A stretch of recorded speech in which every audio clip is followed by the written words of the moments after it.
daleko od gradske buke. Ovo polučasovno predavanje će vas povesti u uzbudljivu avanturu u kojoj ćete se upoznati sa najčešće pomenutim mitskim bićima u srpskim narodnim pesmama, vilama. Uz mnoštvo ilustracija, zvučnih efekata, muziku, performans, odvešćemo vas daleko pod vilinskih boravišta, u tajanstvene stoletne šume, planine, oblake, pećine u kojima vile kriju 1000 čuda. Da zna svijet koje bogatstvo u ove vre ima i koliko je u njemu zlata, bi se ovoj vršini carstva prepirala. Naučit ćete da se vila po potrebi mogla pretvoriti u sokola, labuda, vuka, konja, zmiju.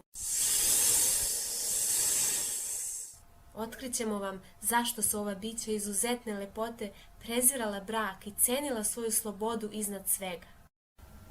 Ja sam vila što se ne udaje, voljela bih tebi robovati, nego s tobom divom drugovati. Otkrićemo vam kada i na kojim tajnovitim mestima se vile sastaju. Kako se zabavljaju, jašući po čitavu noć mlade vrance i igrajući se sa njihovim grivama. Kakve tragove iza sebe ostavljaju. Da, uprkos tome što su dobre, ako im se zameri, zbog svoje sujete i uvredljivosti mogu biti opasne po život. Tako je kod Srba najčuvenija Vila Raviola ustrelila u grlo Miloša, pobratima Marka Kraljevića, zato što je pevao lepše od nje.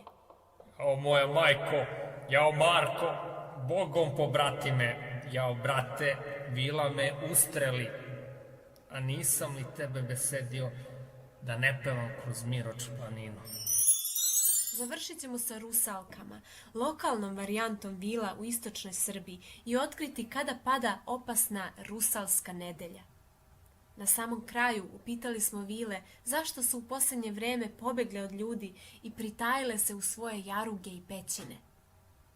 Želite li da čujete odgovor?